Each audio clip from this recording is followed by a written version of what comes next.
अस्सलाम वालेकुम फ्रेंड्स, दूसरा मैं हूं अलियान बुल्लर। आई होप आप सबसे खैरियत से होंगे। तो अगर आपको कोई सॉफ्टवेयर करप्ट हो जाता है, इस तरह का इंटरफेस शो करता है, ठीक है, तो आपकी जन में इसको डिलीट कर देना चाहिए। तो इसको डिलीट मत कीजिए। अगर आपको कोई एक्सेल फाइल इस तरह का इंटरफेस शो करती है, तो अगर आप कहते हैं कि ये और ये भी मेरे काम के नहीं है, तो फ्रेंड इन ऐसी फाइलों को रिपेयर कैसे करते हैं, हम आज का टॉपिक इसी का है और हम आपको बताएंगे किस तरह की वीडियो ईजिली आप कैसे रिपेयर कर सकते हैं। सबसे पहले इसकी प्रॉपर्टी में जाएँ, उसके बाद आप जो है ना सिक्योरिटी में हैं, उसके बाद यहाँ पर जो है ना आप इसको रिमूव कर दें, फर्स्ट आपको ऐड कर दें, यहाँ पर इस पर क्लिक करें और देन फाइंड नो पे क्लिक करें, ऑथेंटिकेशन का ऑप्शन होगा ओके कर दें, उसके बाद इसको भी ओके करें, दैन ये जितने भी ऑप्शन है अलाउ कर दें और ओके कर दें, दैन फिर ओके।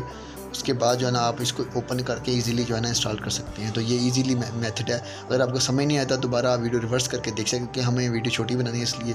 इसी तरह हम एक्सेल फाइल पे आते हैं, ये देखिए डिलीट करते हैं तो डिलीट भी नहीं होगी ये फाइल, ना ही ओपन होगी ना डिलीट होगी। आपकी अनकरप्ट है। तो इसको हम रिपेयर जो है ना आपका ईजी मेथड है इसको भी रिपेयर करने का। तो फर्स्ट ऑफ ऑल इसकी प्रॉपर्टी खोलें, ठीक है। प्रॉपर्टी खोलने के बाद इसकी एडवांस में जाएँ, और सॉरी एडवांस में सिक्योरिटी में जाएँ, सिक्योरिटी में जाने के एडिट में जाएँ, उसके बाद ये ऐड पे क्लिक करना है आपने, उसके बाद एडवांस में जाना है, उसके बाद फाइंड नो पे करना, उसके बाद ऑथेंटिकेशन, देन ओके, उसके बाद ओके करना है। और जितने भी मार्क्स हैं वो उनको ओके करके दोबारा ओपन करना है अपने, ये ओपन हो जाएगी इजीली।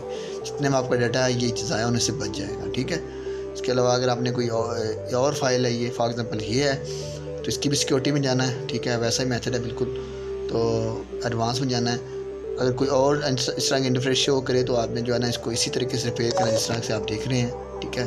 तो उसके बाद यहाँ पर ऐड करते हैं, यहाँ पर find no authentications, okay, then इस पर जितनी भी परमिशंस अलाउ करनी है उसके बाद ओके करना है। उसके बाद दोबारा जाना है, यहाँ आने के बाद आपने जो है ना इसी तरह ऐड दोबारा करना है। उसके बाद सेम वही आपने मेथड ऑथेंटिकेशन भी ओके करना है। उसके बाद यहाँ पर ये सारी अलाउज करनी है, ओके करना है, ठीक है। तो ये भी इजीली ओपन हो जाएगी। आई होप कि छोटी सी वीडियो आपको पसंद आई होगी। पसंद आई तो हमारे चैनल को सब्सक्राइब कीजिए और हमारी वीडियो को लाइक कीजिए, दोस्तों शेयर कीजिए।